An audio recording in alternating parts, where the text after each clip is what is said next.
Your paycheck just hit your account. You open the banking app, see that beautiful 4-digit number, and for exactly 3 seconds, you feel rich. Then reality kicks in. The rent is due Tuesday. Your car is making that noise again. You promised your friend you'd go out this weekend, and somehow by Thursday, you're eating ramen and wondering where it all went. Again. Sound familiar? My name is Nick, and I've spent way too much time figuring out why payday feels like Christmas morning, but somehow turns into financial purgatory by Wednesday. The problem isn't that you don't make enough money. The problem is that you're doing everything backwards. You're treating your paycheck like a suggestion instead of a strategy. And that backwards thinking is costing you your future. If you're someone who looks at their bank balance and genuinely has no idea where the money disappeared to, or if you've ever found yourself saying, I'll save whatever's left over, only to discover there's never anything left over, smash that like button and stick around. Because today we're talking about something that sounds simple but will completely rewire how you think about money. We're talking about eating the frog on payday. Now, before you start wondering if I've lost my mind and think amphibians are somehow the key to financial freedom, let me explain. Brian Tracy wrote a book called Eat That Frog, and the concept is brutally simple. Do the hardest, most important task first. The frog is that ugly, intimidating thing you keep putting off. In productivity, it's usually that project you've been avoiding, but when it comes to your paycheck, the frog is something most people never even consider doing. The frog is paying yourself first. Here's what most people do the moment their paycheck arrives. They pay the rent, they buy groceries, they fill up the gas tank, they grab coffee, they pay the minimum on their credit cards, and then, if there's anything left over, maybe they'll throw it in savings. But here's the mathematical reality that will blow your mind. If you wait to save what's left over, there will never be anything left over. Your expenses will magically expand to consume every dollar you earn. It's not a character flaw, it's not lack of discipline, it's human nature meeting basic economics. The wealthy do something different. They eat the frog first. The moment their income hits their account, before they do anything else, they pay themselves. They invest. They save. They treat their future selves like the most important creditor they have. Because here's the thing about frogs. They don't get easier to swallow if you wait. They just get bigger and uglier. So what does eating the frog actually look like in real life? It means the first transaction you make on payday isn't to your landlord or the grocery store. It's to your investment account. It's to your emergency fund. It's to your future. Before you pay a single bill, before you buy a single thing, you pay yourself. And I know what you're thinking. Nick, that sounds great in theory, but I have bills. I have responsibilities. I can't just pretend they don't exist. You're absolutely right. You do have bills, but here's what most people get wrong. They think all their expenses are created equal. They treat their Netflix subscription the same way they treat their rent. They put their daily Starbucks habit in the same category as their health insurance. This is financial suicide. If you want to build wealth, you need to get brutally honest about the difference between what you need and what you want. Let me break this down for you because this is where most people's financial plans fall apart. True necessities are housing, food, transportation, utilities, and healthcare. That's it. Not the premium cable package, not the meal delivery service, not the gym membership you use twice a month. Those are luxuries masquerading as necessities. And here's the target that will change your life. Your true necessities should consume no more than 60% of your take-home pay. 60%. Not 80, not 90, 60. Let me show you the math that proves why the save what's left approach fails. Let's say you take home $4,000 a month. Following traditional advice, you'd pay your rent, which is maybe $1,400. Then utilities, $150. Groceries, $400. Student loans, $400. Car payment, $300, insurance, $200, gas, $100, phone, $80. And before you know it, you're down to less than $1,000. That feels like a lot until your car needs an oil change, your friend invites you to dinner, you need to buy birthday gifts, and suddenly you're looking at maybe $200 left for the month. But what if you flip the script? What if the first thing you did when that $4,000 hit your account was transfer $800 to investments and savings. Now, you're forced to make the remaining $3,200 work for everything else. Suddenly, that $1,400 apartment starts looking expensive. You start questioning whether you really need that $300 car payment. You become creative about groceries and ruthless about subscriptions. I can already hear the objections. Nick, you don't understand my situation. My rent alone is 60% of my income. My car payment is killing me. I live in an expensive city. Look, I get it. Life is expensive, but if your necessities are consuming more than 60% of your income, you don't have an income problem. You have a lifestyle problem. And lifestyle problems require lifestyle solutions. Maybe that means getting a roommate. Maybe that means driving a different car. Maybe that means living in a different place. I know that's not what you want to hear, but mathematics doesn't care about your feelings. Here's the brutal truth that nobody talks about. Building wealth requires knowing exactly where every single dollar goes. Not approximately, not roughly, exactly. Most people have no idea what they actually spend money on. They have a vague sense that money comes in and money goes out, but they couldn't tell you with precision where it goes. This is like trying to lose weight without ever stepping on a scale or counting calories. You might get lucky, but you probably won't. You need to account for every dollar, every coffee, every subscription, every impulse purchase at the checkout line. I'm not saying you can't buy these things. I'm saying you need to be conscious about buying them, because unconscious spending is the enemy of wealth building. When you don't know where your money goes, it goes everywhere except where it should go. Once you've got your arms around your spending, once you've separated your needs from your wants, once you've committed to paying yourself first, then we can talk about the order of operations. Because just like math has an order of operations that determines whether you get the right answer, money has an order of operations that determines whether you build wealth or stay broke. Step 1 happens before you do anything else. You pay yourself first. But step 2 is equally important. You stay current on all your debt payments. Notice I didn't say pay off all your debt. I said stay current. There's a difference. You need to pay at least the minimum on every debt you have, and you need to pay it on time. Your credit score is one of the most valuable assets you have, and one missed payment can destroy years of careful building. I know it's tempting to skip a credit card payment to boost your savings rate. Don't do it. I know it's tempting to be late on your car payment because you want to invest that money instead. Don't do it. Protecting your credit score is not optional. It's the foundation everything else is built on. A good credit score saves you thousands on mortgages, car loans, and even insurance. A bad credit score costs you money every month for years. Step 3 is building your emergency fund. And this is where people get creative with their definitions. An emergency fund is not for when you want to take a vacation. It's not for when your friend's wedding is more expensive than you planned. It's for when your car breaks down, when you lose your job, when life happens and you need cash immediately.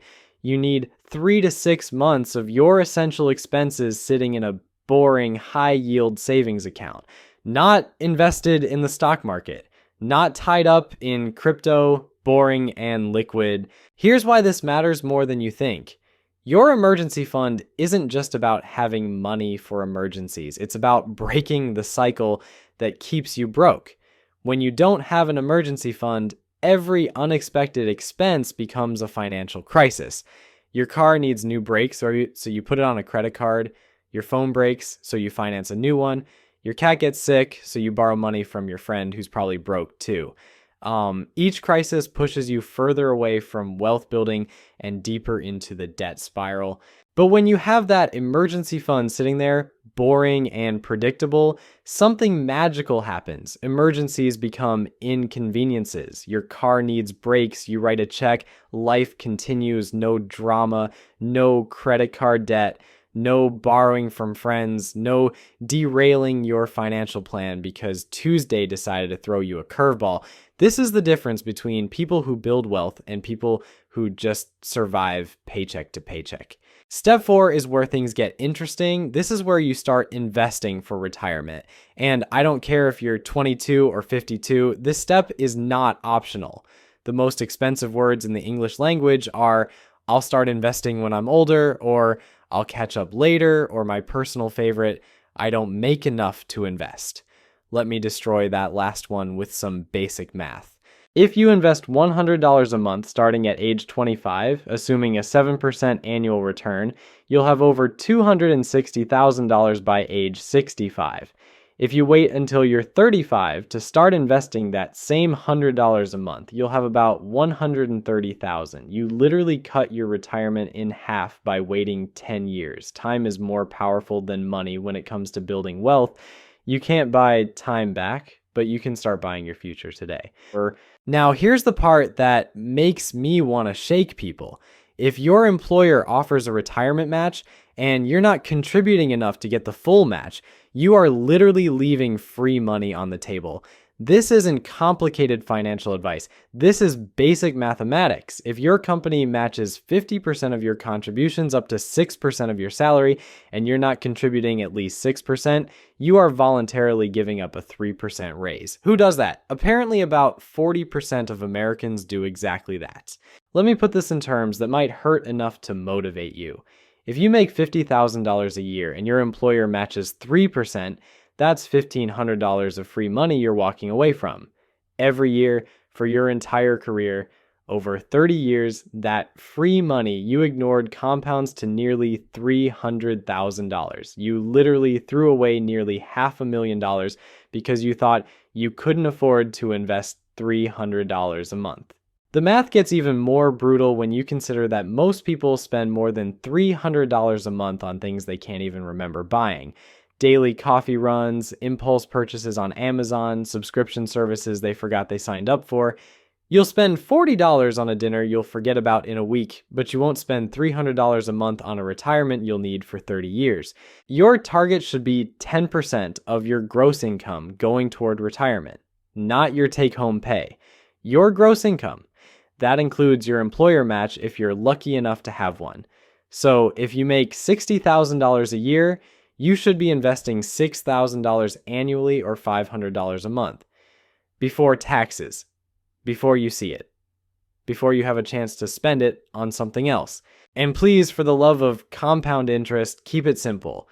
You don't need to pick individual stocks. You don't need to time the market. You don't need to find the next Tesla or Bitcoin. You just need to buy boring index funds and never touch them. The S&P 500 has averaged about 10% annual returns over the past 90 years. That includes the Great Depression, 2 world wars, multiple recessions, and every financial crisis you can think of. Just buy the index fund and go live your life. Step 5 is where you finally get to attack your non-mortgage debt with the fury of someone who just realized they've been paying interest to credit card companies for no good reason. But here's where people mess up. They try to be too clever. They create elaborate spreadsheets comparing interest rates and minimum payments and opportunity costs. Stop it. Pick one method and stick to it. You have 2 choices. The debt snowball method, where you pay off your smallest balances first, or the debt avalanche method, where you attack your highest interest rate debt first. Mathematically, the avalanche saves you more money. Psychologically, the snowball gives you more wins. Pick whichever one matches your personality and execute it relentlessly. If you need the motivation of quick wins, go with the snowball. Pay the minimums on everything and throw every extra dollar at your smallest debt until it's gone. Then take that payment and add it to the next smallest debt. The psychological boost of eliminating debts completely will keep you motivated when the process gets tedious. If you're the type of person who can delay gratification and you want to optimize for mathematics, go with the avalanche. Pay minimums on everything and attack the highest interest rate debt first. You'll save more money in interest over time, but you might not see a debt disappear for months. The method matters less than the consistency. Most people fail not because they picked the wrong strategy, but because they kept switching strategies. They do the snowball for 3 months, then read an article about the avalanche and switch, then get distracted by some guru telling them to invest instead of paying off debt, then try to do everything at once and end up doing nothing effectively. Pick one method, write it down, Execute it until every non-mortgage debt is gone, no exceptions, no creative financing, no balance transfers to 0% cards unless you have the discipline of a monk, and can guarantee you'll pay it off before the promotional rate expires. Most people can't, which is why credit card companies offer those deals in the first place. Here's what happens when you actually follow this system. When you get your next raise, instead of lifestyle inflation eating the entire increase, you have a plan. 50% of the raise goes to increasing your savings and investment rate. 25% goes to accelerating your debt payoff. And 25% can go to improving your lifestyle if you want. This way, you actually get richer as you make more money instead of just getting more expensive. When you pay off a debt, you don't suddenly have more money to spend. You redirect that payment to the next debt or to your investment accounts. The payment doesn't disappear. It gets reassigned to building wealth instead of servicing debt. This is how people who don't make massive salaries still end up wealthy. They understand that every dollar has a job, and the job changes as circumstances change. So the beautiful thing about this system is that it works regardless of how much you make. Whether you're earning $30,000 or $300,000, the principles are identical. Pay yourself first, know where every dollar goes, protect your credit, build emergency reserves, invest for the future, eliminate debt, and adjust as life changes. It's not sexy. It's not revolutionary. It won't make you rich overnight, but it will make you rich eventually, and eventually is better than never. The reason most people never build wealth isn't because they don't make enough money. It's because they don't have a system. They make financial decisions based on emotions, impulses, and whatever their broke friends tell them at happy hour. They treat money like it's mysterious and complicated when it's actually brutally simple. Make more than you spend, invest the difference, don't do anything stupid, and wait. But here's where most people completely lose their minds. They think this system is too restrictive. They think budgeting means they can't enjoy life. They think paying themselves first means living like a hermit who subsists on ramen and tap water. That's not what I'm saying at all. I'm saying you need to be intentional instead of accidental with your money. The difference between broke people and wealthy people isn't that wealthy people don't spend money on things they enjoy. It's that they decide in advance what they're going to spend money on, and then they spend it guilt-free because it's part of the plan. When you have a system, when you know exactly where every dollar is supposed to go, you can actually relax about money instead of constantly worrying about it. Here's what I mean. If you've already paid yourself first, if your bills are covered, if your emergency fund is growing, and you've allocated $50 for entertainment this week, then you can spend that $50 on whatever makes you happy without feeling guilty about it. You're not stealing from your future. You're not sabotaging your financial plan. You're spending money you specifically designated for fun.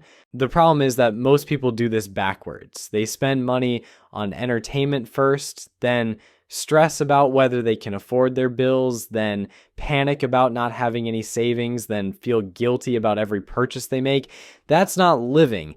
That's financial anxiety masquerading as a lifestyle. When you eat the frog first, when you handle the most important financial task before you do anything else, something interesting happens to your brain.